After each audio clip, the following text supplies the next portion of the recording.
Olá, pessoal, tudo bem? Hoje está começando mais um dia da nossa terceira conferência da Neuropatia Óptica Hereditária de Leber, a Lyon, organizada pelo Instituto Reconvexo. O Instituto Reconvexo é uma associação sem fins lucrativos que visa organizar informações científicas sobre doenças raras e deficiência e traduzir elas para uma linguagem acessível para todo mundo, acadêmica e acessível. Quem está falando aqui do meu lado é o intérprete de Libras, uma gentil sessão da Secretaria da Pessoa com Deficiência do município de São Paulo. Eu sou Mário César Vilheno, idealizador do Instituto Reconvexo, e vou contar um pouco das nossas atividades para vocês. Bom, o nosso instituto ele nasceu primeiro para falar e desenvolver informação sobre a neuropatia óptica hereditária de Leber, Lyon, que é a sigla em inglês, ou Leber, para algumas pessoas, que é uma doença genética que acomete o nervo óptico. Desde o começo das nossas atividades, em 2015, nós tivemos algumas conquistas. Nós reunimos, eu acho que o maior grupo de pessoas com Lyon do Brasil. A gente tem um grupo da América Latina, então, para quem quiser procurar, se você tiver mais interesse para saber o que é a neuropatia óptica hereditária de Leber, procura nos grupos do Facebook, no Instagram. Lyon, L-H-O-N, Lyon Brasil, Lyon América Latina. Nós também fazemos acolhimento de pessoas acometidas com doenças raras ou com problemas de visão ou com algum outro tipo de deficiência. E a gente tem os grupos do WhatsApp, que é um grupo que funciona muito, são vários grupos específicos para mães de pessoas acometidas, grupos somente para pessoas com deficiência, com baixa visão e com Lyon, e grupos de amigos e aliados. Sem mais demoras, eu gostaria de falar também que nós estamos com uma campanha que está aqui na descrição do vídeo. Se você quiser colaborar com o Instituto Reconvexo, clica aí na campanha, assiste o vídeo e apoia a gente que a gente está precisando. Além disso, como eu disse, nós estamos nas redes sociais e temos o nosso site, www.ireconvexo.com.br, como a música do Caetano, ou então www.lyon.com.br. Muito bem, hoje é um dia muito grandioso, muito maravilhoso, numa tarde de chuva em São Paulo, onde eu, Mário, vou ter o prazer de conversar com a Silvia Greco, secretária municipal dos direitos da pessoa com deficiência aqui do município de São Paulo. Ela é ativista, tem um trabalho gigantesco para as pessoas com deficiência, mãe de uma pessoa com deficiência também, e tem diversos prêmios com o trabalho dela. Depois de conversar com a secretária, a gente vai assistir a entrevista da Fernanda. Fernanda é uma jornalista do Centro-Oeste brasileiro, maravilhosa, nossa amiga, nossa aliada, que vai entrevistar uma pessoa com baixa visão, o Wendels Fernandes. E no final nós vamos contar com a palestra, com a aula da professora Maria Aparecida Onuki, a doutora Bia, para os próximos. A doutora Bia, ela é médica oftalmologista especializada em baixa visão. Ela trabalha no Laramara, que é o centro de atendimento para pessoas com deficiência visual aqui no município de São Paulo, e também professora da Faculdade de Oftalmologia da USP. Então, um dia cheio de eventos, cheio de atividade, e a gente começa com a secretária.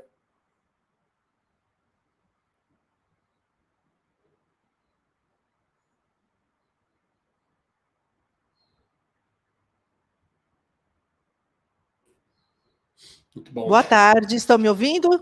Sim, tudo bom? Olá, secretária? Tudo bem, Mário? Que prazer estar aqui com vocês. É uma honra. Essa é a nossa terceira conferência Lyon Brasil. Essa doença rara que acomete o nervo óptico e pode também deixar a pessoa com outras deficiências. E a participação da senhora nos alegra muito nessa tarde chuvosa e fria, né? Nossa, fria, mas com calor humano, né? Para quem não me conhece, eu sou a Silvia Greco, secretária municipal da pessoa com deficiência da cidade de São Paulo. Sou uma mulher branca, com cabelos castanhos, estou usando óculos e um fone de ouvido aqui, essas tecnologias, né? Com uma camisa azul marinho, um colarzinho de pérola branco, usando batom. Atrás de mim eu tenho 3 bandeiras, a bandeira do Brasil, do Estado de São Paulo e da cidade de São Paulo. Fazer essa audiodescrição, porque de repente nós temos aqui pessoas com deficiência visual e podem ter a curiosidade de saber como é a secretária, né? Sou uma mulher de 59 anos e com 1,62 m de altura. Muito bom, secretária. Obrigado, obrigado. Aliás, a maioria da nossa audiência são pessoas com baixa visão ou com deficiência visual integral. Então, muito pertinente a sua descrição. Secretária, a nossa ONG é um local de acolhimento e um local de escuta. E a senhora tem uma jornada muito, muito grande, né? Uma jornada muito importante na militância e no trabalho de atendimento às pessoas com deficiência, como secretária, como agente público e também como mãe. A senhora pode contar um pouquinho para a gente da sua jornada, por favor? É exatamente isso, viu, Mário? Quando o prefeito Bruno Covas, na ocasião, me convidou para assumir a secretaria, eu pensei na grande responsabilidade, porque aí não seria só como gestora, mas também como mãe, que eu sou mãe do Nicolas, da Marjorie e do Nicolas, e o Nicolas tem deficiência visual e também autismo. Então, aumenta a responsabilidade, na hora que você senta nessa cadeira, de pensar em políticas públicas para as pessoas com deficiência da cidade de São Paulo, que é uma cidade gigantesca e com muitos desafios. E aí vamos pegar um pouquinho da experiência que eu já trabalhei na secretaria, por 6 anos na assessoria e como mãe tentar emplacar todas essas políticas que é um anseio da sociedade em geral, das pessoas com deficiência da cidade de São Paulo, né? Para quem não sabe, né, você falou a respeito da premiação, eu tenho uma passagem como ativista, sim, também, ajudei na Lei Brasileira de Inclusão, participei de todas as audiências públicas, e também ganhei aquele prêmio da FIFA como narradora para o meu filho, que é cego, né, torcedor do Palmeiras, e tivemos o prazer de ser vistos por um jornalista, e depois chegarmos à premiação da FIFA. Isso foi importante para dar visibilidade à causa num evento internacional, né? E eu acho que a partir de então essa é a nossa missão. Que beleza, não é inspiradora a sua história. E a senhora falou um pouco do engajamento da senhora sobre a Lei Brasileira de Inclusão, um marco regulatório muito importante para as pessoas com deficiência. E agora, como secretária, né, trabalha na aplicação dessa legislação. Então, a senhora pode contar para quem está ouvindo a gente, primeiro, a importância da Lei Brasileira de Inclusão, da LBI, e depois como o município de São Paulo, a Secretaria Municipal da Pessoa com Deficiência, está trabalhando para a inclusão da pessoa com deficiência aqui no município de São Paulo, por favor. Mário, realmente é um marco regulatório, não são leis para garantia de direitos das pessoas com deficiência, isso foi um grande avanço na sociedade, na questão de ter uma lei na garantia desses direitos, e eu tive o prazer de participar com a senadora Mara Gabrilli na elaboração disso, então eu acho que foi um ganho muito importante. E é lógico que isso nos ajuda também a direcionar as nossas políticas públicas no município de São Paulo. Na cidade de São Paulo, no último censo, nós temos dados de 810 mil pessoas com deficiência, sendo que 345 mil pessoas com deficiência visual. É a primeira deficiência com maior número de pessoas na cidade de São Paulo. E, então, você imagina que nós precisamos trabalhar muito pensando nisso, né? A Secretaria da Pessoa com Deficiência, ela é uma secretaria meio, ela trabalha com as demais secretarias. Então, nós desenvolvemos um plano de ação, conversando com todas as outras secretarias da cidade para poder saber das políticas públicas que já estão implementadas e a gente poder criar o nosso calendário, o nosso planejamento de atividades por esses 4 anos. E agora esse plano será para apreciação de uma audiência pública também, porque a gente pensa muito naquela frase que diz, nada sobre nós sem nós. Então precisamos que todos participem, porque, de repente, nós pensamos em alguma coisa e não vai ao encontro daquilo que seria realmente uma necessidade e as pessoas com deficiência que precisam também falar a respeito. Então, nossa secretaria é muito aberta ao diálogo e vamos fazer essa audiência pública. Estamos também abertos aqui com chamamento de projetos elaborados pela sociedade civil, com repasse financeiro para esses projetos, né? Temos aí mais alguns dias para receber esses projetos e depois avaliarmos e poder passar recursos financeiros, uma parceria técnico-financeira para esses projetos. Então, aproveito até para divulgar isso aqui, né, nessa importante live, que as pessoas, outras instituições que tenham interesse, a Secretaria está com esse chamamento no momento aberto para essa participação das instituições. Também os GTs, que são os nossos grupos de trabalho, e temos o GT específico para pessoa com deficiência. Na questão de acessibilidade, porque quando a gente fala de acessibilidade, Mário, pensamos primeiramente na acessibilidade arquitetônica, que é muito importante, precisamos dar garantia de ir e vir para essas pessoas, mas ela não é única, né? Temos que ter a acessibilidade comunicacional, de atitudes, então temos que pensar na pessoa com deficiência visual hoje, nas tecnologias assistivas. Então, por isso a gente tem também a questão de acessibilidade digital na nossa secretaria, um trabalho bem desenvolvido, com selo de acessibilidade arquitetônica e o selo de acessibilidade digital. E, na questão arquitetônica, o plano de metas contempla 5 rotas acessíveis. Essas rotas, podendo garantir no seu entorno, para que as pessoas com deficiência visual possam se locomover, que tenham semáforos sonoros nessas rotas. Vamos inaugurar a primeira rota agora na Vila Mariana, e durante esse mandato ainda faremos mais 4 rotas acessíveis, principalmente ao entorno de instituições que atendem pessoas com deficiência visual também, e então é muito boa essa meta, é uma meta importante também no nosso plano de metas da Prefeitura de São Paulo, elaborado aqui com o nosso prefeito Ricardo Nunes e todos os secretários. Para oficinas móveis também, que é bom a gente divulgar, porque ela faz o conserto, né, de OPMs e bengalas, então é bom saber, as pessoas precisam saber disso, né, porque, por exemplo, quebrou o carro, você sabe onde levar, né, vai lá numa oficina, né, e esses equipamentos, como faz? E nós temos aqui a Paroficina Móvel da cidade de São Paulo, que é também um importante serviço da nossa secretaria em parceria com a ACD. Quem quiser saber onde tem uma oficina móvel de bengala, de cadeira de rodas, como é que busca mais informações? No site da nossa secretaria, da SMPED-SP, né, Secretaria Municipal da Pessoa com Deficiência de São Paulo, e aí vai ter também todos os lugares que ela está, os agendamentos, né? E isso tem sido um serviço muito bem recebido pela população. Precisamos divulgar mais, né, para que as pessoas saibam que elas têm esse serviço gratuito no município de São Paulo. Então, é importante também. Nós pensamos também na questão de tornar acessível às pessoas com deficiência visual a questão cultural, né, nos museus, e nos museus de arte de rua. Então, também a cultura, a gente tem que falar muito a respeito disso também, que é muito importante. Eu estou falando mais específico para as pessoas com deficiência visual, porque hoje é o nosso público aqui no evento, mas não deixa de atender, quando se fala de acessibilidade, todas as questões, como, por exemplo, o Wesley, que está nos acompanhando aqui hoje, que faz parte também de um serviço da nossa secretaria. Todas as bibliotecas municipais receberam já aquele óculos Orcam Maiais, né, que foi também muito bom para que as pessoas com deficiência visual possam ter acesso aos livros, quando não forem livros videobooks, né, elas podem usar o dispositivo que tem no óculos para leitura também, então todas as nossas bibliotecas estão contempladas com isso.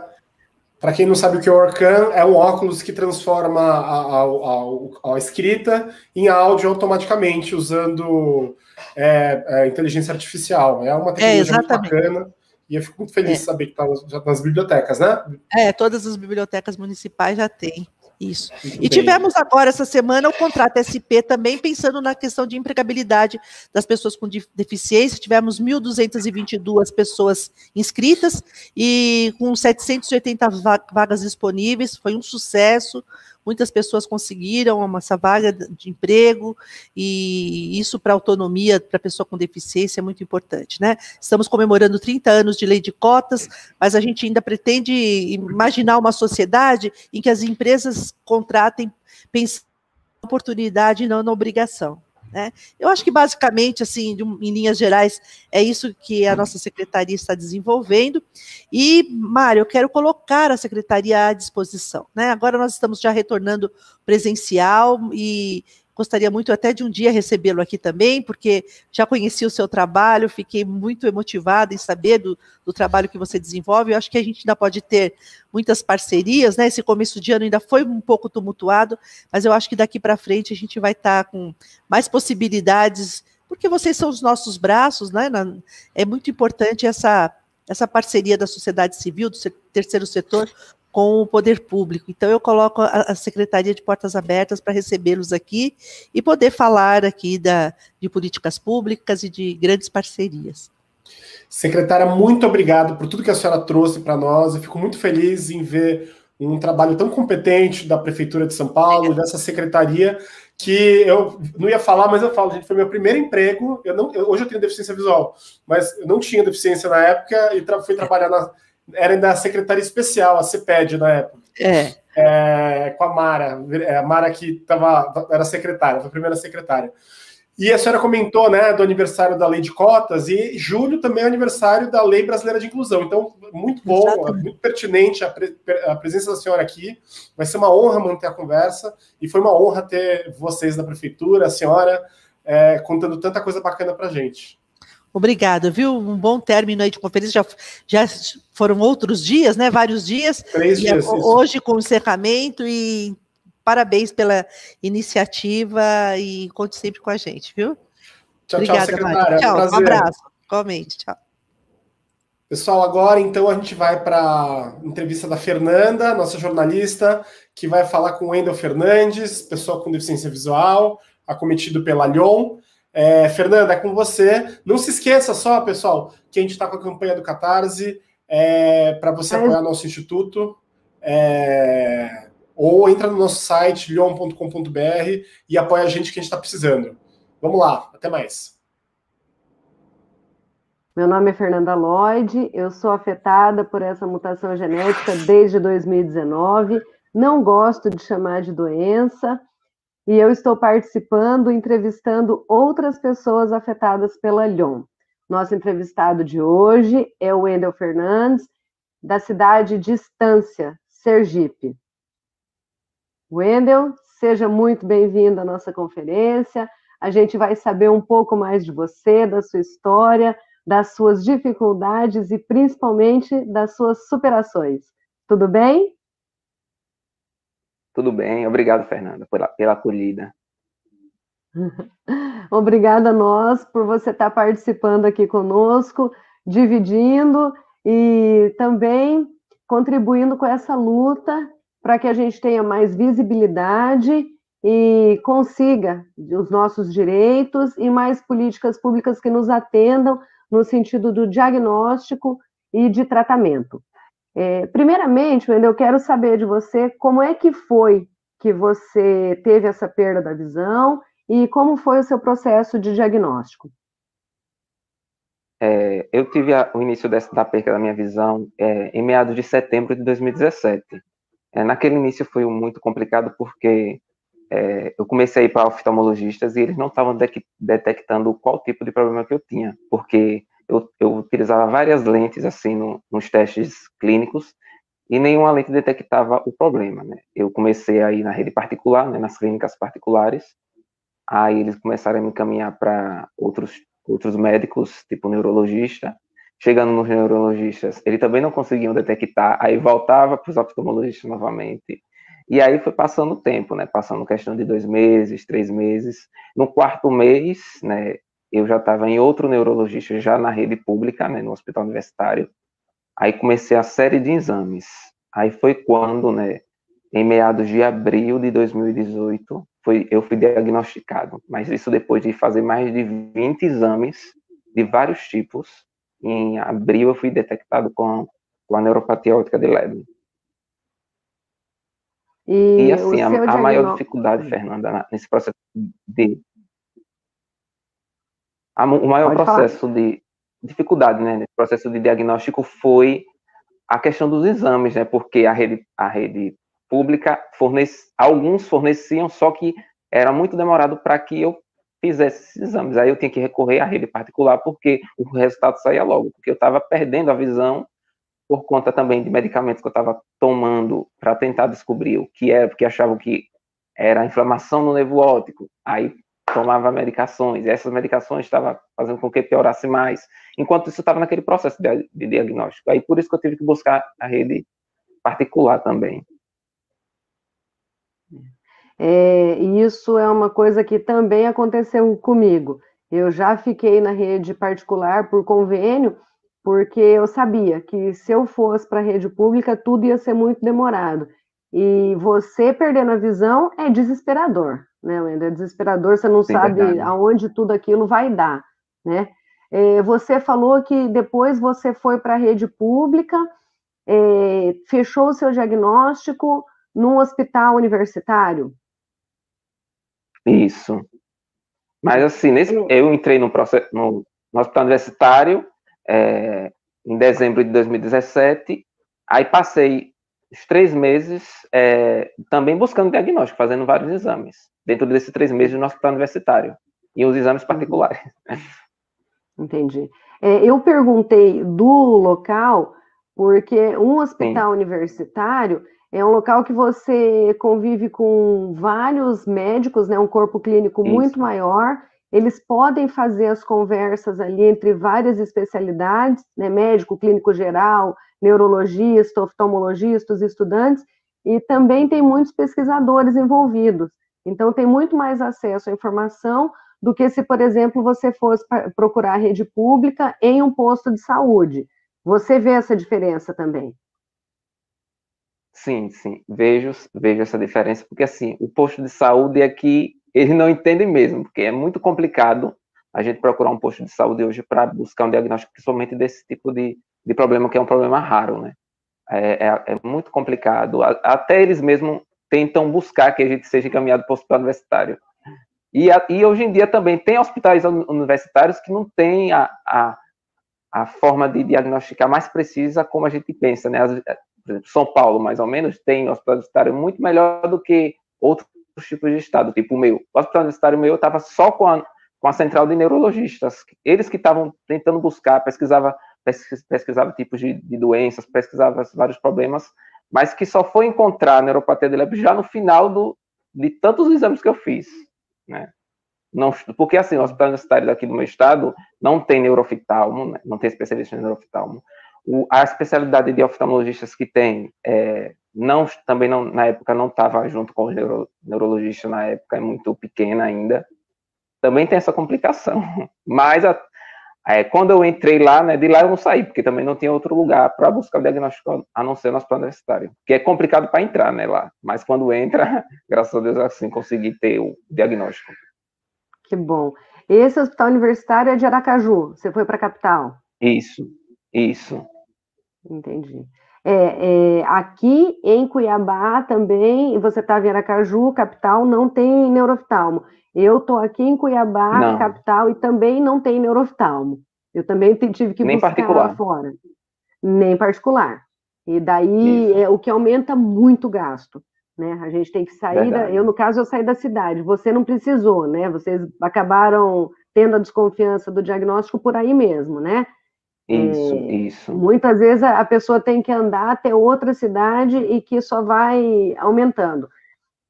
Você falou da questão teve toda essa dificuldade do diagnóstico, né? Por sorte, no final eles desconfiaram da neuropatia óptica, e mesmo sem ter um neuroftalmo, foi pedido o exame genético, que é a única forma de confirmação, você fez e confirmou a Leber. Então, esse diagnóstico, esse teste genético, ele é muito caro. Dá para a gente dizer que você teve muito gasto até chegar nisso, né? Isso, verdade. E uma coisa que é interessante a gente observar é que até chegar ao diagnóstico, muita gente acaba passando por alguns medicamentos que, pela desconfiança, os médicos usam e que acaba prejudicando muito a visão. Você tomou muito corticoide, né? Isso, realmente, assim, porque quando a gente chega, né, que eles veem que não é nenhum problema oftalmológico, que ele encontra uma inflamação no nervo, porque é o primeiro passo que a Lyon mostra, é aquela inflamação no nervo. Eles já acham que é neurite óptica. Aí passam os corticoides, achando que é uma inflamação. Aí eu tomei bastante corticoide, não só né, na forma em cápsula, mas também na forma de pulsoterapia. Eu acho que na pulsoterapia foi o que eu senti mais a perca da visão, né? Então, eu acho que foi o que complicou mais a perca da minha visão, foi o uso de esses remédios contraindicados. Entendi. E falando da perca da visão, né? Isso, infelizmente, já foi, né? Pela questão dos corticoides. Sim, A sim. gente sabe que é muito difícil ter uma recuperação. Qual que é a sua mutação genética, você lembra? É a 11778. Que é a mais comum, né? Mas apesar de ser a mais comum, Isso. ela tem menos chance de recuperação, né? Isso. É a minha também, Wendel. E diante disso, né, desse agravamento da perca da visão e depois de receber o diagnóstico, quais foram as suas maiores dificuldades no dia a dia? Assim, né? A maior dificuldade foi aquelas percas de início, porque a gente vem naquela vida, né? Que eu estava na época, trabalho, faculdade, né? Estava já no 5º período de administração, também tinha muito assim relacionado com igreja, né? Que eu faço parte de movimentos de igreja, e na época eu tive que deixar tudo, largar tudo, né? Largar principalmente a faculdade. A faculdade foi que já estava partindo para o 6º período, e foi assim, aquele início das percas foi mais complicado para mim. É tanto que eu digo que não foi nem tanto nenhum problema, foi mais as percas. O nosso lado humano bate na hora. Foi o mais complicado naquela época. E o trabalho também, né? Eu gostava muito do trabalho. O que aconteceu? A faculdade você trancou, você teve esse prejuízo de não poder participar tanto mais da sua vida social, as atividades que você já tinha fora a faculdade. E o trabalho, o que aconteceu? Assim, o trabalho, eu trabalhava no setor de telemarketing, que era call center. Então, como eu estava perdendo a visão, não tinha como eu continuar naquela época no trabalho, né? Eu tive que como se fala, né, ter um afastamento. Aí até hoje eu ainda estou afastado, por conta também da dificuldade visual. E também a faculdade, entrando no assunto da faculdade, também foi relacionada ao problema visual. Mas hoje, né, eu já descobri que eu posso voltar para a faculdade e destrancar, mas eu não quero destrancar mais a administração, quero agora fazer psicologia. Legal. E essa questão de você querer fazer psicologia tem a ver com tudo que você passou pós-diagnóstico? Né? Porque fala um pouco, por favor, para a gente sobre esse impacto psicológico. Você falou muito dessas perdas, né? Como é que foi esse impacto psicológico e se a escolha desse novo curso tem a ver com tudo isso, a sua história de vida? Assim, o que eu falei das percas no sentido que o nosso lado humano tem mesmo, como que assim, a gente tá ali naquela luta, né, subindo os degraus da nossa vida, conquistando, e de repente tem que descer mais 5 para baixo, né? Eu digo 5 porque para não descer mais, descer 5. Então, isso pra gente é desmotivador naquela época, né? Mas, porque também eu não conhecia nada, né? Não vivia no mundo da inclusão, né? Não sabia que a gente poderia ser incluso na sociedade. Então, naquela época foi complicado mais por conta disso, mas com o passar dos anos, do tempo, dos meses, eu descobri que eu posso ser incluso, posso fazer mais, né, do que eu fazia e enxergar mais do que eu enxergava. E relacionado a escolher psicologia, no primeiro momento foi por conta do curso, né, do curso ser mais teórico e na parte de trabalho ser mais fácil no sentido de eu ter um problema de visão. Mas com o passar do tempo eu percebi que eu posso, né, ajudar outras pessoas com a minha dificuldade visual trabalhando na psicologia com essas pessoas. Eu acredito que eu posso ajudar por conta de pessoas que me vêem nas ruas, às vezes, diz que eu ajudo elas sem eu saber que ajudo. Então, eu entrando nessa parte da psicologia, eu acho que eu ajudaria também essas pessoas. É muito gostoso, é muito motivador ouvir quando você fala de tudo isso, sentir essa sua força, né? Essa virada de jogo aí que aconteceu na sua vida. E falando nisso, você está com um projeto aí que já está andando, né? E um projeto muito bacana, mesmo na pandemia, você se organizou, você está botando em prática. Fala um pouco para a gente.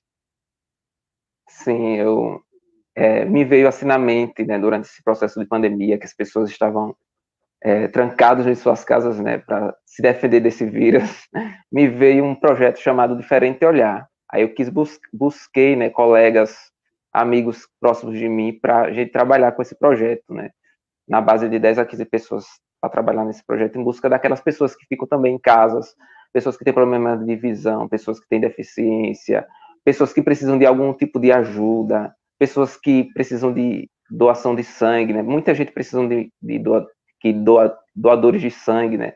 Então a gente pode trabalhar em um projeto chamado Diferente Olhar, e já saiu do papel, né? Já estamos encaminhando, vamos encaminhar coisas aqui, no meu caso aqui no meu município, e com certeza no meu estado, e quem sabe até no Brasil. Big degraus, né? Acho que quando a gente pensa alto, o degrau que a gente está embaixo, a gente consegue subir mais um. É verdade, é verdade. E tem tudo para ter esse alcance nacional, sim. Tem muito, porque tem muita gente disposta a dar as mãos, mas às vezes não vê essa possibilidade, não vê como. E você está possibilitando isso, né? Esse como as pessoas podem dar as mãos. Isso é muito importante, essa articulação. E você chegou a participar, Wendel, ou procurar algum serviço de reabilitação, alguma coisa que te ajudasse a superar as dificuldades visuais no dia a dia? Sim, aí por incrível que pareça, né, como eu falei, foi no início de 2017 tudo que aconteceu na minha vida, mas eu só fui procurar em 2020, né? Por incrível que pareça, em 2020, no meio daquele... que na época eu não sabia que já era pandemia, né? Mas foi em janeiro de 2020 que eu procurei o CAP, o Centro de Apoio Pedagógico. Iniciei o curso só 2 meses e parou por conta da pandemia, mas eu iniciei o curso de mobilidade, o curso de Braille e o curso de informática, mas por conta da pandemia teve uma parada. E por incrível que pareça também, só tem na capital. Aí eu tenho que estar se deslocando do meu município para a capital, porque não tem um CAP, não interiorizou ainda, entendeu? E te ajudou? Procurar esse serviço te ajudou? Mesmo que tenha sido pouco tempo, já fez diferença na sua vida? Isso me ajudou porque, como eu só consigo me deslocar acompanhado de alguém, quando eu entrei nesse curso, eu tive que, junto com a professora, se deslocar sozinho, sem ela topar em mim e sem eu topar nela. Então, para mim, ali foi um desafio de eu voltar a me mobilizar sozinho. Então, estava me ajudando, estava conseguindo.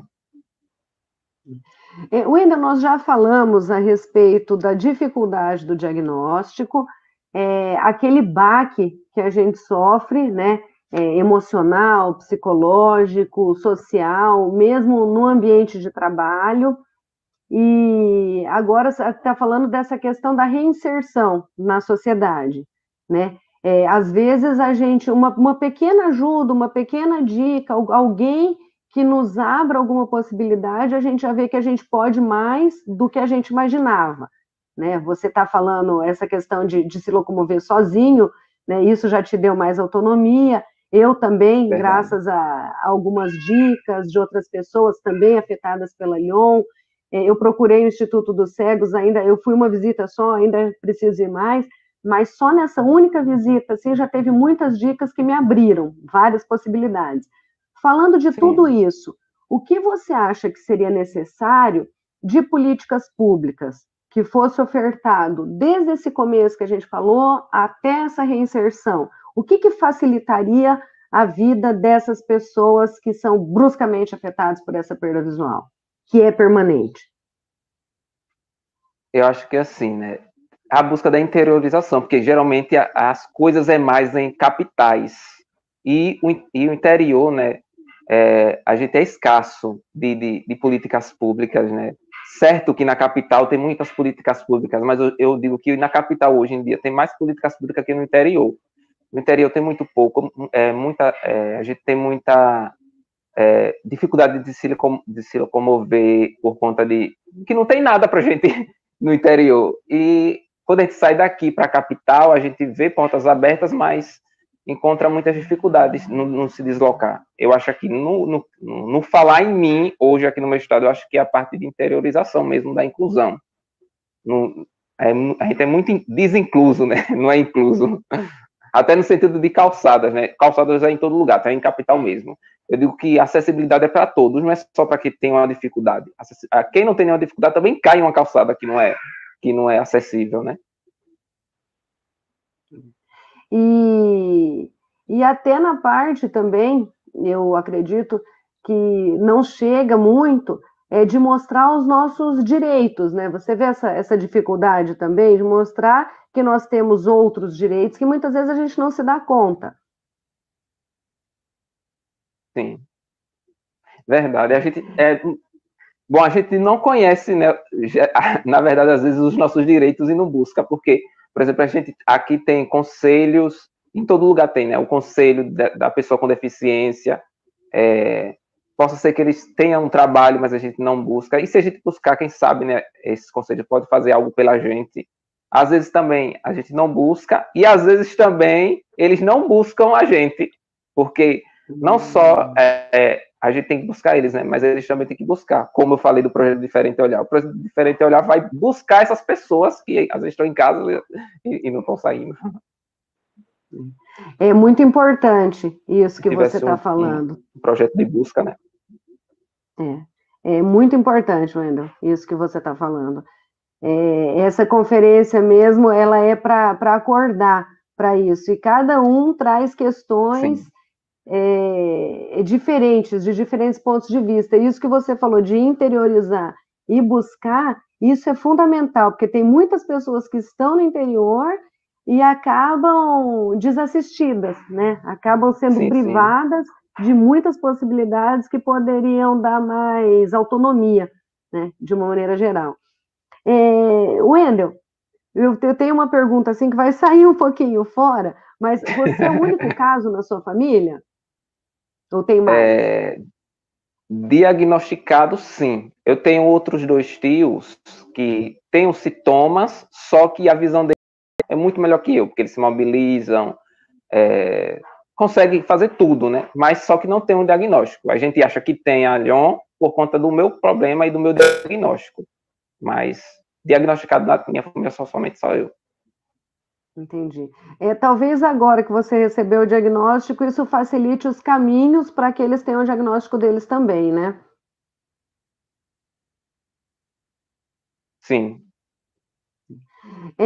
Wendel, agora voltando para aquele assunto que a gente estava falando de inclusão, de direitos, de mobilidade, de grupos de apoio, nós temos um grupo de WhatsApp na conferência, é um grupo de WhatsApp só para pessoas afetadas, né?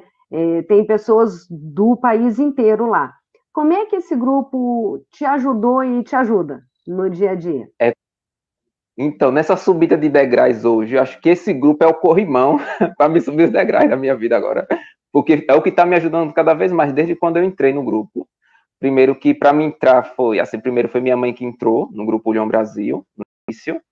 Depois, para mim entrar, eu tive o apoio do Cleiton. Cleiton sempre me liga e até hoje me liga para ter essa comunicação ativa sobre o problema. E na época ele me ligava bastante para me entrar no grupo, né? Porque eu ficava com receio de entrar, porque eu era tímido, não falava muito, era muito calado. Eu digo que a Lyon me ajudou a ser mais comunicativo e mais falante. Então, o Cleiton me ajudou bastante a entrar no grupo e me ajudou a que eu tivesse esse corrimão da minha escada, né? Que é a mesma escada, só que agora com esse corrimão que é os grupos, que é esse apoio de conhecer a Fernanda, agora que entrou recentemente, de conhecer a Valéria, o Mário, né, que tudo isso, o Cleiton, então é o nosso corrimão para continuar subindo a escada da minha vida. Para ver o quanto me ajudou, né, entrar nesse grupo. São muitas histórias diferentes, né, histórias de caminhos que às vezes são mais tortuosos para quem não tem ninguém na família. Eu também não tenho ninguém diagnosticado na família, eu sou a única, e mulher é mais difícil. Então, assim, foi por sorte, sabe? Foi por sorte que o médico olhou e falou assim, isso tem cara de Leber. E também E tem pessoas que têm um monte de caso na família, né? Então, acho que se torna um pouco mais fácil chegar nesse diagnóstico. E também mostra o quanto é importante esse apoio psicológico, né? De grupo. Sim, sim. E da família também, né? A sua família, ela é bem participativa nesse sentido? De te ajudar, assim, no dia a dia, de te ajudar, de tentar compreender o seu problema. Você falou da sua mãe, às vezes você fala da sua irmã.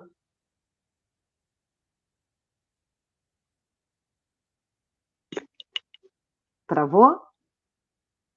Travou. Tá Então eu vou ouvindo, Fernanda? repetir. Tô. Agora, então, eu vou repetir.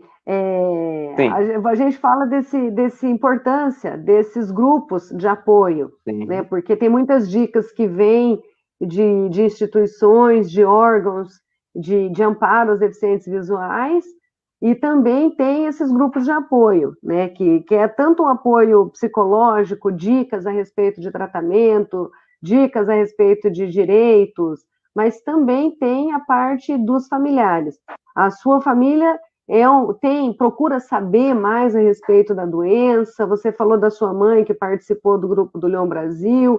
Qual que é a importância disso no seu tratamento, na sua vida? Isso, então, assim, o primeiro momento, né, minha mãe ainda continua no Grupo Leão Brasil, porque ela me ajuda bastante a buscar, quando postam algumas coisas lá, ela abre as imagens, lê para mim, então ela me ajuda bastante. Quando vem muita informação, inclusive os links da conferência, eu passo para minha família, para meus familiares, para meus amigos, e graças a Deus a minha família me ajuda bastante, né, desde o início, do princípio, e no sentido de informações para eles eu passo bastante informação. Se eles leem, se eles assistem, né, já é um critério muito deles, mas eu passo bastante informações, porque como a Lyon é neuropatia óptica hereditária de Leber, né, o sentido hereditário vem da família, então eu acho que é importante a família também estar por dentro do assunto, até mesmo no caso da prevenção, né, de estar ali preparado. É verdade. A gente não pode esquecer que existe esse risco, né? De Sim, que sim. é uma mutação e se você tem, outras pessoas por parte de mãe também podem ter. Então é bom que estejam atentos a qualquer diferença na visão, porque a Leber Sim, ela vem da família materna, né, por parte de mãe. verdade. Então é bom que todo mundo esteja atento. Eu também tenho essa preocupação e também de divulgar informação para médicos, né? Eu não sei se você tem contato aí, mas eu cheguei a passar para dois oftalmologistas que me atenderam aqui em Cuiabá, passar da conferência, passar qual foi o fechamento do meu caso, para que mais pessoas sejam ajudadas, né? Isso, Porque eu passo como tem também essa muita dificuldade. informação. E é bem recebido isso, Ender, quando você passa isso, principalmente assim para pessoas da saúde. Isso é bem recebido, porque a gente vê que é uma doença que tem difícil diagnóstico, que não é muito falado mesmo no meio médico, porque se fosse, seria mais fácil que eles tivessem essa desconfiança. Tem médicos que nunca ouviram falar de Lyon, né? E tem médico que desacredita, por exemplo, já falaram que em mulher não dá, né? Eu sou uma prova que dá, tem outras mulheres que a gente conhece que tem. Então, muitas vezes eles podem levar isso como uma coisa, uma afronta ao conhecimento deles, né? Eles te recebem bem quando você passa? Assim, até os que eu já passei, né, as informações, principalmente da conferência agora que está acontecendo, de outras conferências que já teve, eles estão recebendo bem, né? A médica que me acompanha, do Hospital Universitário ainda me acompanha, eu sempre passo muita a informação para ela fica grata, né, de receber, porque para ela é novas coisas para ela passar para os alunos dela, novas informações para ela passar para os alunos dela, lá no Hospital Universitário. Passo também para a fisioterapeuta que eu conheço, ela também recebe bem, porque a Lyon, né, tem aqueles tipos, outros tipos de dificuldades que a gente tem, que é aquelas fraquezas nas pernas, às vezes, em alguns afetados, né, e eu passei para a minha fisioterapeuta, que me acompanha, que eu fazia pilates na época, também já passei para uma clínica geral que me acompanha, ela também recebeu bem, né, já assistiu outras conferências que está gravado no Instituto, E graças a Deus, assim, as pessoas, os profissionais de saúde que eu estou passando, se não gostaram não comentaram, não. Que bom. Isso é muito importante, que não só nós que somos afetados, como as pessoas que estão participando dessa conferência, sejam familiares, sejam amigos, sejam profissionais de saúde, sejam curiosos, repassem essas informações. Porque quanto mais pessoas souberem, mais fácil será o diagnóstico para as outras pessoas, mais fácil será a disseminação disso. Principalmente a base, né, que é os oftalmologistas, porque quando a gente tem um problema de visão, o primeiro profissional que a gente procura é o oftalmologista. E é os que hoje, né, não estão sabendo muito sobre o nosso problema, sobre a nossa situação da neuropatia de Leber. E muitos afetados estão sendo diagnosticados erradamente, né? Dizendo que é outro tipo de problema, que não tem jeito, que não tem nenhum tipo de tratamento, que não tem nenhum tipo de ajuda. Muitos, né, no Brasil estão acontecendo isso por conta do mau conhecimento dos oftalmologistas. E muita gente acaba passando por tratamentos com corticoide, e como já foi comprovado, isso afeta muito a visão. E acaba sendo irreversível, né? É verdade. Nós já estamos se encaminhando para o final da nossa entrevista. É uma pena, porque o papo está gostoso. Verdade. Eu agradeço, Wendel, a sua participação aqui com a gente, de estar dividindo a sua história, de estar compartilhando um pouco das suas superações, dos seus desafios. Eu agradeço ao Instituto Reconvexo a oportunidade de estar participando dessa conferência. Eu fui entrevistada e agora eu estou entrevistando. Agradeço também a todos vocês que estão nos assistindo, porque é muito importante, quanto mais pessoas souberem, melhor será, tanto para a sociedade, quanto para os profissionais de saúde, quanto para nós, né? A doença é rara, é uma mutação rara, pode não afetar tanta gente, mas nos afetou, né? E nós temos o direito de sermos reinseridos e termos uma vida o mais digna possível, né? Então, mais uma vez eu te agradeço, eu deixo com você as palavras finais para você fazer o seu encerramento, nos falando um pouco, mais uma vez, o que você acha que precisa para melhorar a nossa vida, para melhorar o nosso tratamento. A gente sabe que o único medicamento que a gente toma para melhorar isso, né, para frear o avanço dessa perda de visão, é a idebenona, é um medicamento caro, é difícil conseguir via Estado, muita gente não consegue, mesmo judicializando. Verdade. Então, eu deixo com você. O que você acha que o Estado poderia fazer para nos ajudar? E também o que a sociedade, o que esses grupos de apoio, eles nos ajudam no dia a dia? Porque é muito importante para nós essa questão, esse amparo, essa troca. Então, Wendel, a palavra é com você. Mais uma vez, muito obrigada. Sim, então, só para complementar nessa parte do tratamento, né, eu na época que a minha médica conhecia que existia o tratamento, né, no último processo do diagnóstico, e ela passou o suplemento idebenona, né, a médica que me acompanha até hoje, a doutora Alice. Então, eu tomo esse suplemento idebenona. A maior dificuldade hoje, né, é continuar esse tratamento, né, às vezes tem meses que eu paro por conta que é realmente caro, né, para a gente, e ainda não tem um auxílio do Estado para conseguir esse suplemento idebenona. Eu tomo 900 miligramas por dia, para ver como é caro, né? Então, a maior dificuldade, repito, é o tratamento com idebenona. Eu continuo tomando, né, desde quando eu fui diagnosticado, e dizer que a união faz a força, né? A gente continuar unido no Grupo Lyon Brasil, no Lyon para Lyon, né, que é o grupo de afetados. A gente continuar unido, e não somente na união, né, mas buscar metas a serem cumpridas, para que a gente consiga nossos direitos, principalmente conseguir o idebenona, que eu acho que é o primeiro passo que a gente tem que dar, né, é conseguir o tratamento com idebenona, para assim buscar as outras metas, né, de inclusão, de assistência para a gente, né. Eu vejo que, graças a Deus, muitos no grupo têm sido incluídos, né, em CAPs, né, Centro de Apoio Pedagógico, conseguem utilizar computador, né, de sua forma, do seu jeito. Então, isso já é uma grande ajuda, e agradeço, né, por ter sido convidado para essa entrevista e ter passado informações úteis para quem sofre com a neuropatia e para quem está em busca do diagnóstico e também para quem está em busca de informações. Muito obrigado a Fernanda e a todos aí, a Valéria, ao Mário e a todos do grupo Lyon Brasil e Lyon Paralyon. Obrigada a você.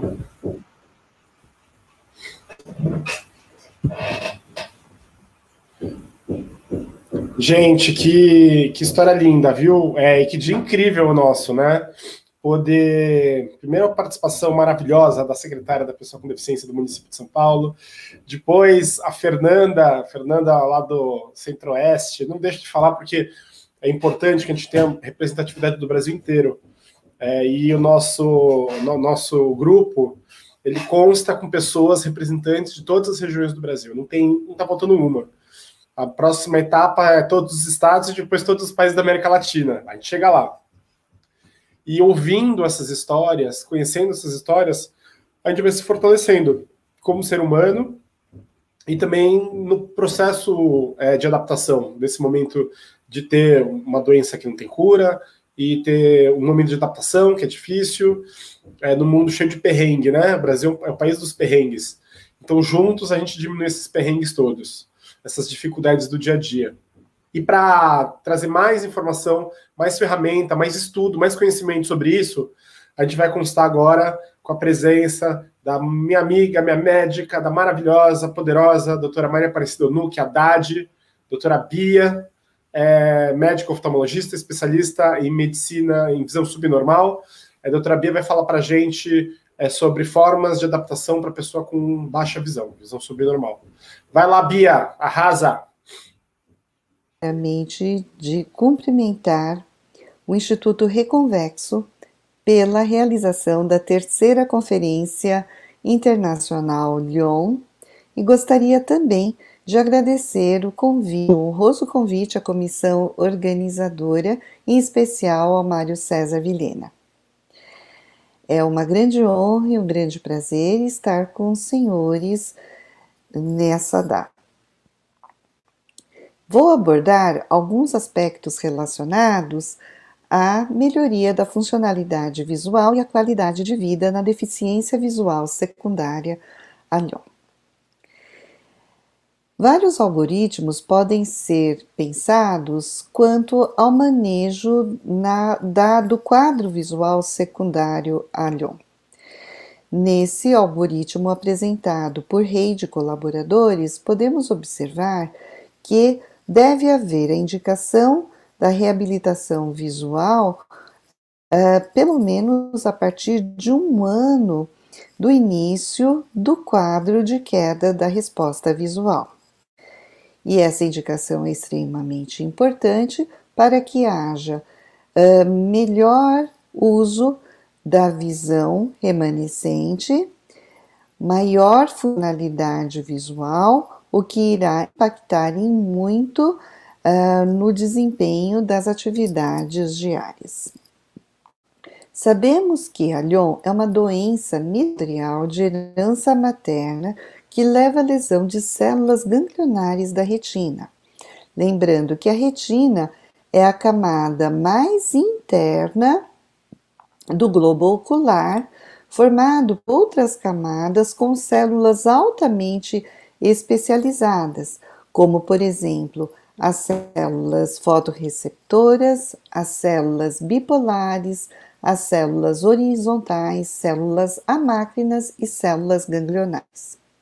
O perfeito funcionamento dessas camadas e de suas células é essencial para que haja a melhor função retiniana.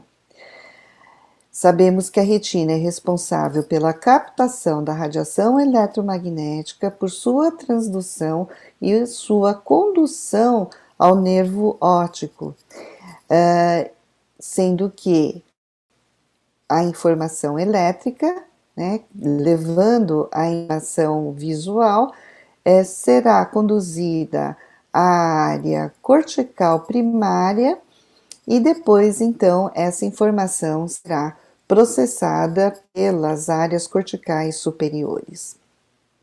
Aqui temos a foto da retina o nervo óptico, a área central da retina, a mácula.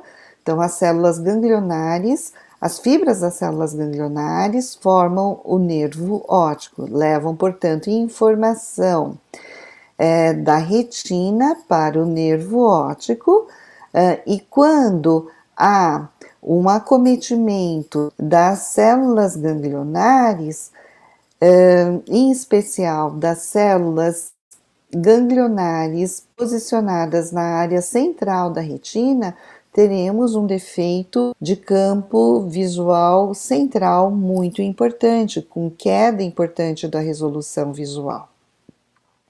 Aqui temos uma foto de tomografia de coerência óptica mostrando as diversas camadas da retina, né? E a tomografia de coerência óptica é um importante exame e ajuda muito, auxilia muito na avaliação e no julgamento da lesão das diversas camadas retinianas. E é um exame que deve ser, de fato, realizado para o acompanhamento. Aqui, então, temos, né, lembrando o caminho da informação visual, temos, então, as fibras das células ganglionares da retina formam um nervo óptico. Após o nervo, teremos o quiasma óptico, onde há decussação de fibras, né, um cruzamento de fibras nasais. Tá? E isso é importante para a definição do campo visual de cada lado. Teremos depois uma estrutura chamada de corpo geniculado lateral, e essa informação será levada até o córtex visual primário.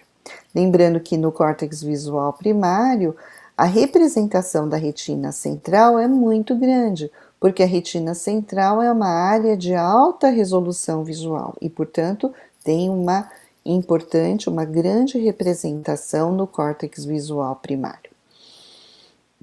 Aqui temos uma foto de uma visão sem nenhum acometimento.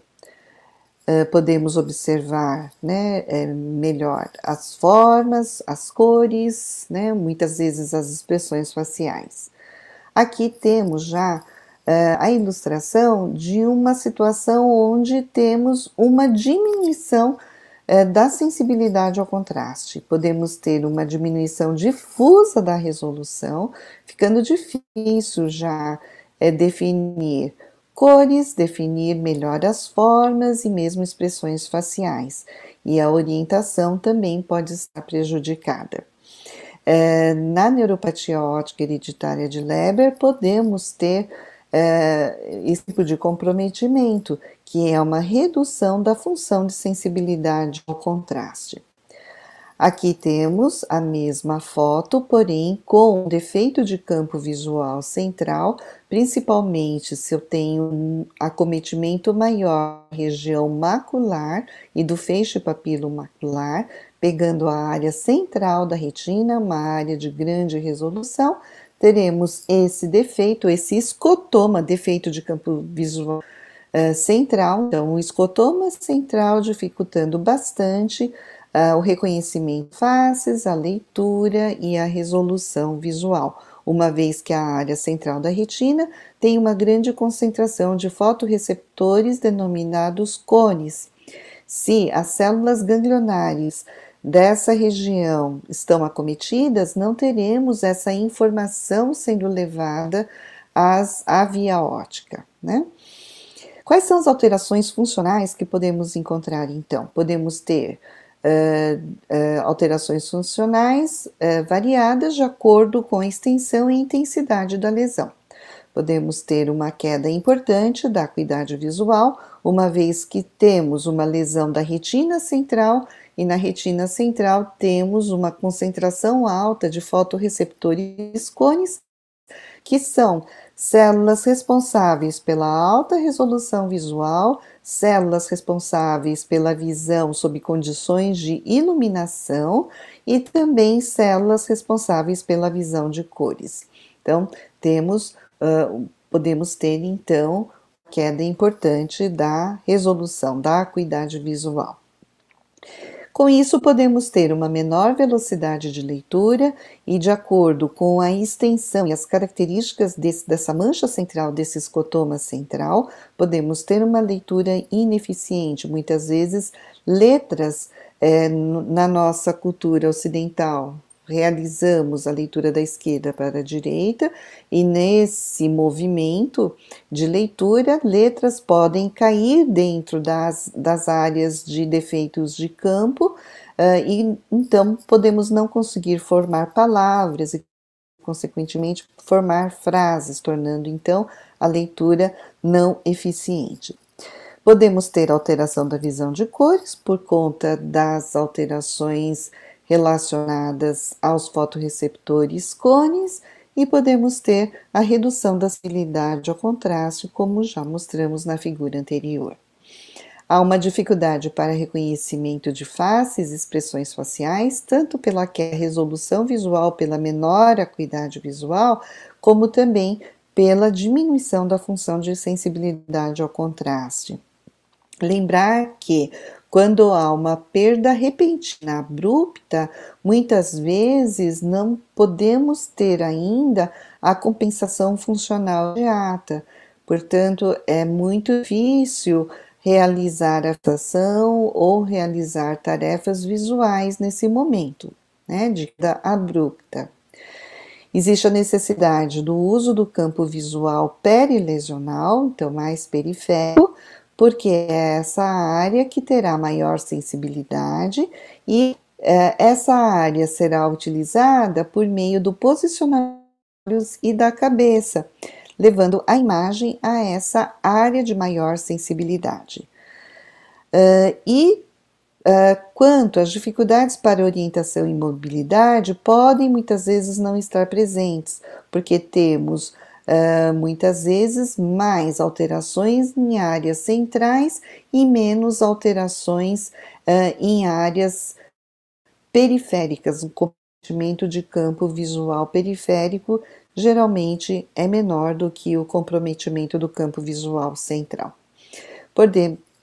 Portanto, temos uma perda da resolução central, visual central. Temos então uma perda da fixação central, temos que fazer uso de fixação periféricas, usar áreas periféricas para maior resolução, e isso vai gerar uma instabilidade no movimento, da movimentação ocular. A manutenção dessa fixação em áreas fora do não está, né, as quais não estamos acostumados a usar para a fixação, gera um movimento de instabilidade da movimentação ocular, e essa instabilidade será diminuída a partir do momento que eu treine o uso para essa fixação excêntrica, fora do centro, efetiva. Portanto, eu devo, né, no acometimento visual central, fazer o treinamento para o uso eficiente da área retiniana com melhor função. E então, para isso, há vários protocolos de treinamento da visão excêntrica para melhorar a estabilidade de fixação. Melhorando a estabilidade de fixação, teremos uma melhor função visual, com muitas vezes com melhora da acuidade visual e também da velocidade de leitura. Aqui, dentre vários protocolos que existem, aqui o uso de um aplicativo no iPad, o AMD Reader, onde existe um ponto dentro do aplicativo de fixação. A pessoa olha para esse ponto de fixação e um texto vai correndo, e a pessoa precisa fazer a leitura desse texto. É uma maneira de fazer o treinamento desse posicionamento dos olhos para usar a área retiniana de maior sensibilidade.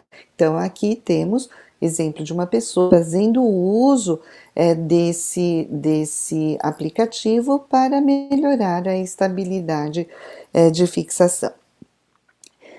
É claro que conhecer áreas de maior sensibilidade retiniana é também muito importante, né?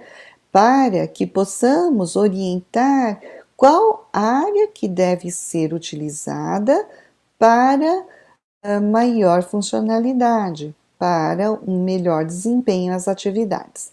Então, hoje, na avaliação, nós utilizamos a análise da sensibilidade retiniana central por meio de um equipamento denominado microperímetro, que é muito importante para o estudo de área, principalmente em acometimento em áreas centrais da retina, né, em especial, então, a área macular. Então, aqui podemos observar lesão em área retiniana central, em área macular, tá? Que não por Lyon, por uma outra distrofia retiniana, tá? Mas para exemplificar, e aqui do olho esquerdo, a análise de sensibilidade retiniana central por meio do microperímetro.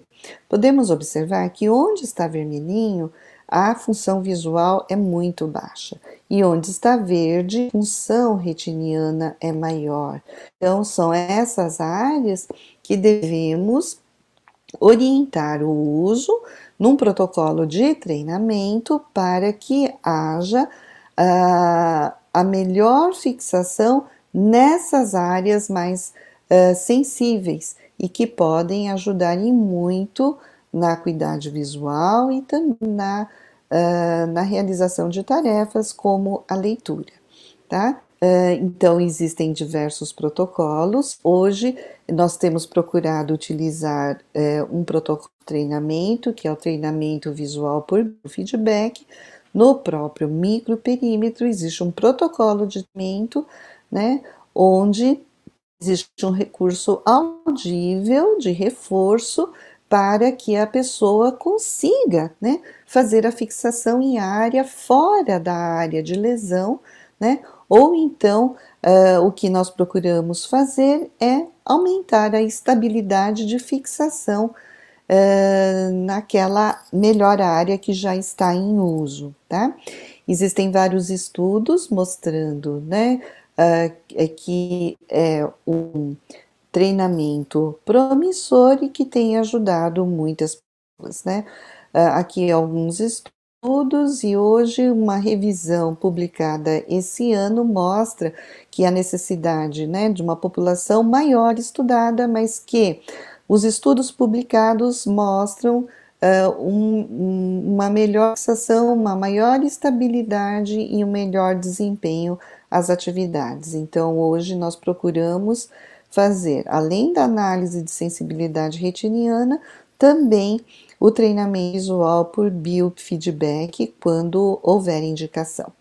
E esse treinamento e esse melhor uso da melhor fixação nessa área perilesional, nessa área mais periférica, é extremamente importante. Seja por biofeedback ou qualquer outro protocolo de treinamento, né, nós precisamos procurar obter essa melhor fixação, essa maior estabilidade, porque todos os outros auxílios que serão indicados serão melhor utilizados, né? Serão utilizados de forma mais eficiente, se nós conseguimos usar as áreas mais viáveis de forma mais eficiente. E em relação aos auxílios para baixa visão, podemos dizer que há os auxílios ópticos, os auxílios não ópticos, eletrônicos, recursos de informática, todos para a melhor funcionalidade visual. Quanto aos auxílios ópticos, temos os auxílios ópticos para ampliação da imagem retiniana, temos auxílios ópticos para absorção seletiva do espectro visível da luz, que são os fios, e também temos auxílios para deslocamento da imagem.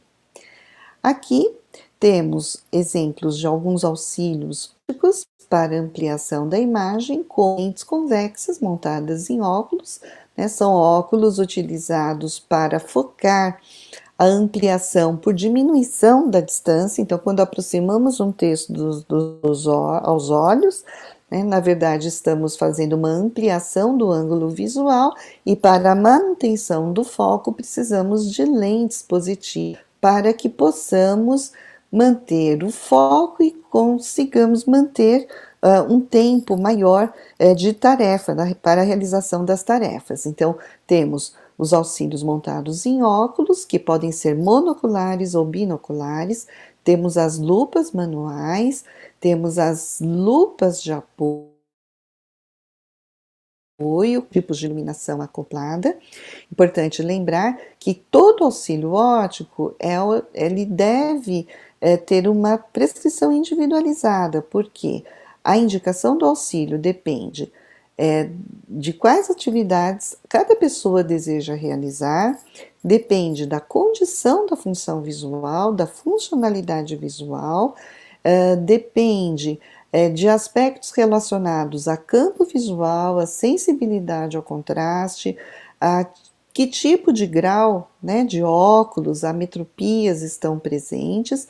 Então, vários aspectos da função visual e também aspectos relacionados à doença de base devem ser considerados para a indicação mais assertiva do auxílio óptico. Temos ainda como auxílios ópticos os sistemas telescópicos, né, que na verdade fazem a combinação de duas lentes e promovem uma ampliação angular da imagem. Aqui temos auxílios, então exemplos de auxílios ópticos, sistemas telescópicos para perto e também sistemas telescópicos para longe, que também podem ser, assim como os para perto, para de forma uso de uma manual, monocular ou binocular e montados, né, de acordo com a necessidade de cada indivíduo. Aqui temos a correlação entre a ampliação necessária e os valores de acuidade visual medidas, né, os valores medidos em tabelas de acuidade visual. É claro que, e aqui podemos ver nessa tabela, que quanto menor a acuidade visual, maior será a ampliação necessária, até um ponto que na acuidade visual extremamente baixa, um recurso de ampliação não será eficiente, e nesse ponto, então, teremos que passar para o uso de sistemas de substituição, recursos de substituição da visão, né, por recursos táteis ou recursos sonoros. Então, nesses quadros de visuais, acuidade visual bem baixa dentro da categoria de deficiência visual profunda e cegueira. Como auxílios ópticos para absorção seletiva da luz, temos as lentes filtrantes, e as lentes filtrantes podem ajudar no conforto também no aumento da resolução visual e também no aumento do contraste, que, como vimos, pode estar a função de sensibilidade ao contraste pode estar diminuída. E algumas pessoas também podem ter maior ofuscamento pela luz, e o uso de lentes filtrantes pode levar ao maior conforto também. Além dos auxílios de ampliação e dos auxílios de absorção seletiva, temos também recursos para deslocamento da imagem, a prescrição de prismas para deslocamento da imagem que estaria indo para a área central da retina, então é realizado um deslocamento da imagem para a área de maior sensibilidade, né, que levará então ao aumento da resolução. Muitas vezes a pessoa que tem a lesão central, o escotoma central, faz um movimento do olhar para cima, e esse movimento do olhar para cima ou para qualquer outro posicionamento, na verdade, é realizado para que a informação visual seja levada à retina de maior resolução, de maior sensibilidade. No caso, a indicação dos prismas, diminuir esse movimento para melhor uso da retina, de áreas periféricas mais sensíveis. Além dos auxílios óticos, temos também os auxílios não óticos, como, por exemplo, auxílios de leitura e escrita, como, por exemplo, o aumento do contraste por meio do uso de canetas canetas mais grossas, né?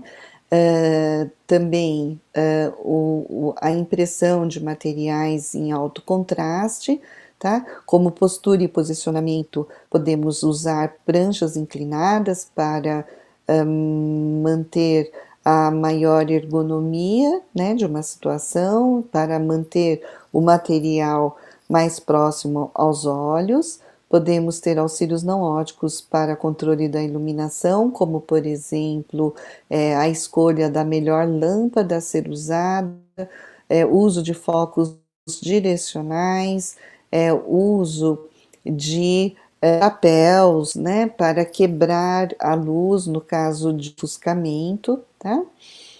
E também temos auxílios não óticos para melhora da orientação espacial e mobilidade, como, por exemplo, sinalizações, como, por exemplo, pisos táteis e com alto contraste, aumento do contraste de degraus, né, de escadas, para melhor visualização e maior percepção da profundidade dos mesmos, tá? Temos ainda os auxílios eletrônicos, e os auxílios eletrônicos podem ser auxílios para ampliação para perto ou para longe. Temos auxílios mesa, lembrar que os auxílios eletrônicos de ampliação da imagem, além da ampliação importante, também podem fornecer a imagem reversa, ou seja, trocar o fundo da imagem. Então, no lugar do fundo branco com letras pretas, usar o fundo preto com letras brancas, o que ajuda muito nas pessoas que tenham maior ofuscamento com a iluminação da tela. Os sistemas eletrônicos de ampliação da imagem também aumentam o contraste, e isso é muito importante quando temos uma situação de queda da função de sensibilidade ao contraste.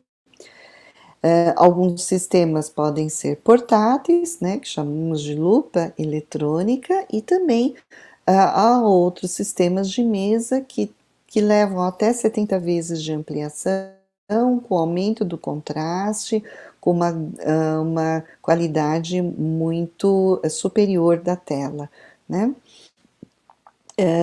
Temos ainda sistemas eletrônicos de ampliação da imagem montados numa tela à frente dos olhos, né, com suporte para a cabeça, como, por exemplo, esse, né, que é chamado de eSight, que leva a ampliação para distâncias longas, intermediárias e curtas. A imagem aumentada é projetada numa tela à frente dos olhos.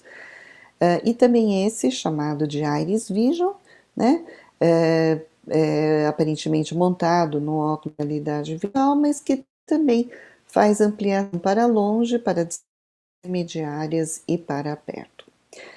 Temos ainda os recursos de informática, né, programas específicos ou mesmo nos sistemas operacionais que levam à ampliação, né, e também a recursos audíveis.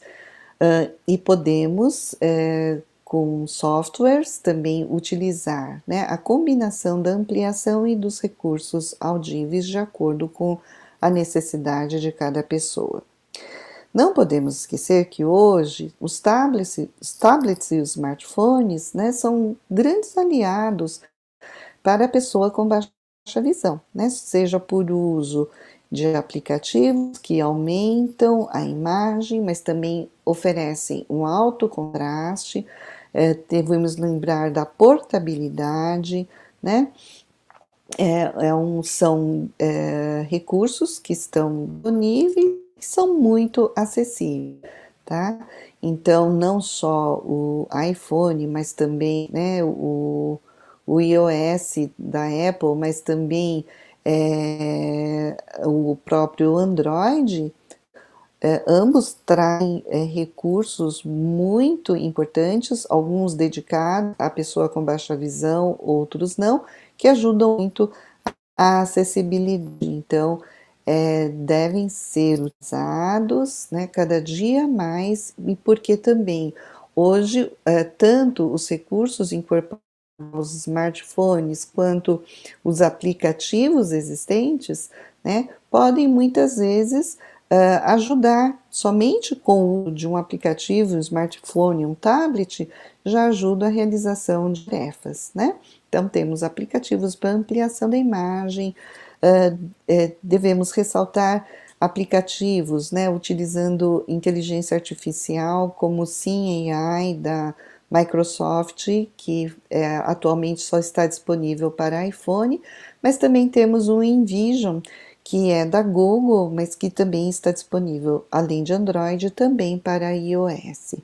Então, o Sim AI é um aplicativo muito interessante, tem ajudado muitas pessoas. Ele faz a leitura de textos curtos, faz o reconhecimento de notas, de dinheiro, faz o reconhecimento muitas vezes de cena, de pessoas, né? Então é um recurso que pode agregar muito ao dia a dia da pessoa com baixa visão.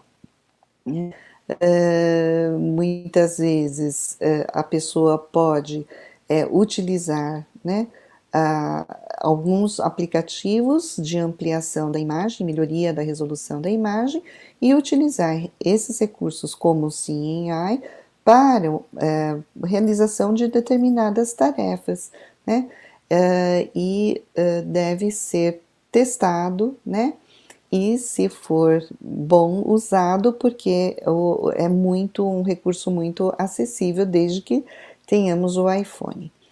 E existe também o InVision. O InVision ele é montado no Google Glass, né? E também dá informações audíveis de cenas.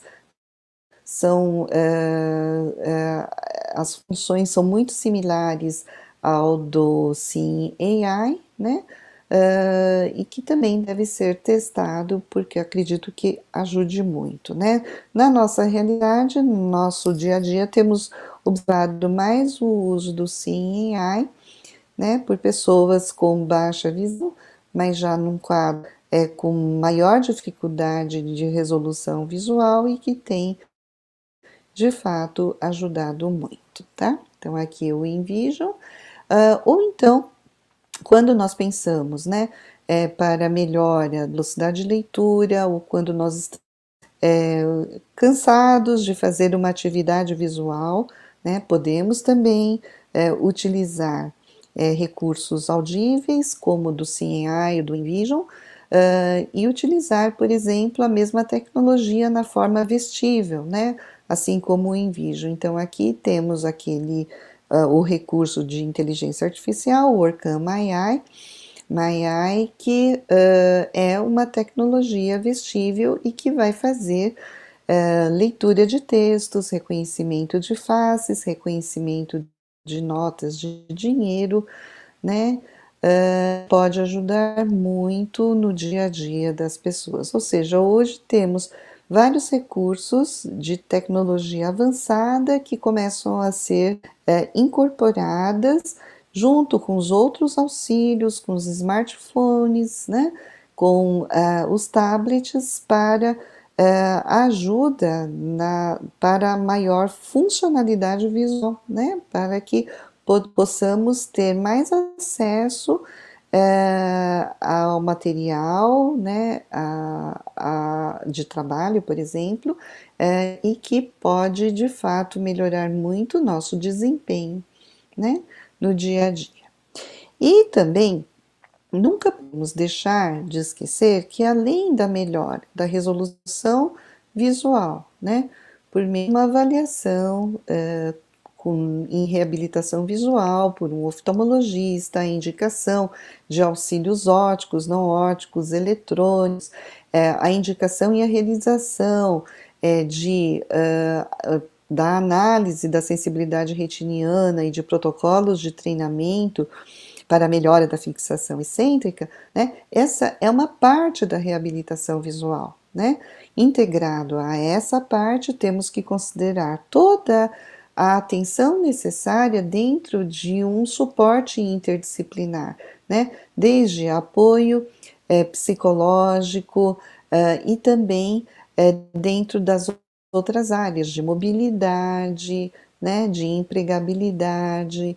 Então, devemos considerar a avaliação oftalmológica junto na área de reabilitação para a melhoria da função visual, mas também de forma integrada com outras áreas de reabilitação para o melhor atendimento às necessidades da pessoa que tenha a baixa visão, né, secundária à lesão pela neuropatia óptica hereditária de Leber. Bem, muito obrigada pela atenção, era isso, e dúvidas e comentários, estou disponível, tá? Pelo meu e-mail pessoal. Muito obrigada a todos novamente.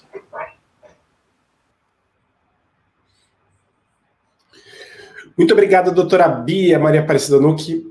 Lembrando que o consultório da doutora Bia fica aqui em São Paulo, fica lá aqui na Zona Sul de São Paulo, no final da Paulista.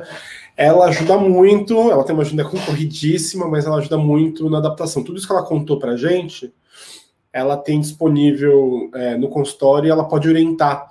Então você que tem baixa visão, não sabe muito por onde começar, agenda uma consulta com um profissional, um oftalmologista especializado em baixa visão, como a doutora Maria Aparecida Nucchi, a doutora Bia, ou então procura um centro de apoio à pessoa com deficiência, como, por exemplo, o Laramar, aqui em São Paulo, que é outro lugar onde a doutora Bia atende, o Instituto dos Cegos, no Ceará, o Benjamin Constant, no Rio de Janeiro, a Dorina no Rio, aqui em São Paulo também. No Brasil inteiro a gente encontra esses institutos e a gente consegue buscar essas orientações. Desde para quem enxerga muito mal ou nada, utilização de bengala e postura, porque no final da vida a gente só tem essa postura aqui, como dignidade, como todos esses auxílios contados por ela.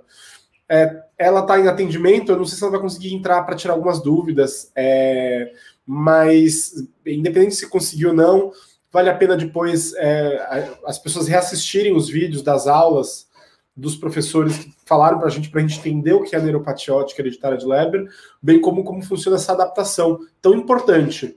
Eu vou dar um depoimento pessoal. Eu tenho uma vida muito agitada. Além do Instituto Reconvexo, né, que eu idealizei, mas se não fosse a Valéria eu não faria nada aqui nesse instituto.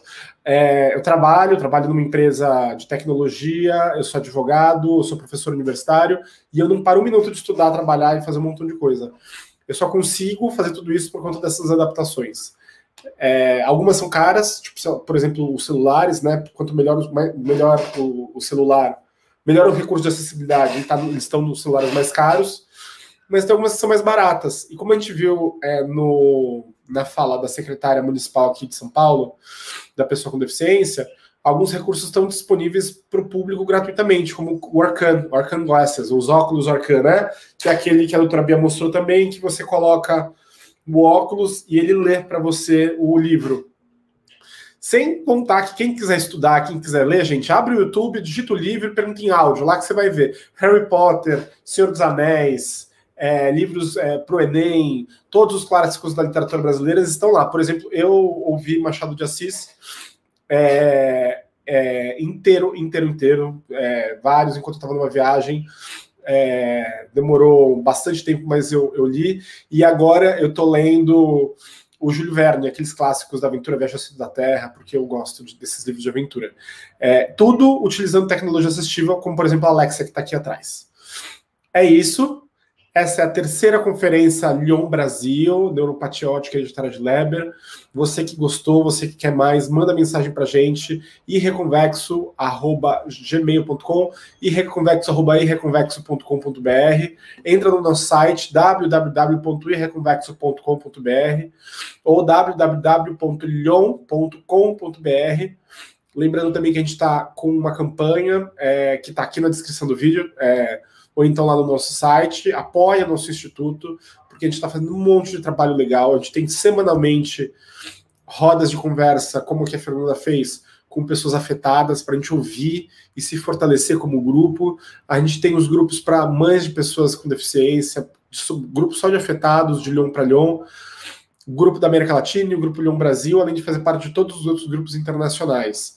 É muito trabalho, nosso site está sendo revisitado, reconstruído, refeito por uma outra equipe, para ter informações sobre a Lyon, sobre as deficiências, sobre direitos, e informação acadêmica boa, de qualidade, acessível para todo mundo.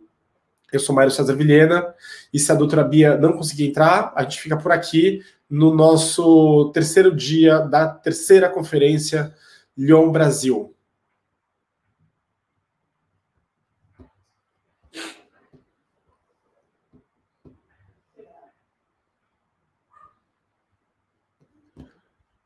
Vou ficar aqui. Oi, Jonathan. Então, eles já mandaram uma minuta, só que eles estão mandando fisicamente. Fizeram no SEDEX, chega amanhã na minha casa. Aí, se chegando amanhã, a gente já pode marcar sexta ou sábado. Aí, com eles lá. Não saiu do ar ainda, Valéria?